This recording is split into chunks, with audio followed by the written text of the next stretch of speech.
सज्जन को क्या तकलीफ है भाई? लेकिन एक सेकंड, आरू माझा आयफोन बघितला का? तुझ्याकडे कुठे आयफोन आहे मम्मा? तेच तर तुझ्या बापाने घेऊन दिलं असतं तर असतं ना. आरू माझं सोन्याचं मंगळसूत्र बघितलं का? कोणतं मंगळसूत्र? तुझ्या बापाने बनवलं असतं तर असतं ना. रुको जरा सबर करो. मम्मा पप्पाची चावी कुठे आहे? कोणती चावी? मोठ्या गाडीची.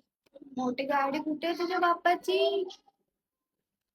तुझ्या बापाने हुंडा दिला तर ना. शाबाश बेटा.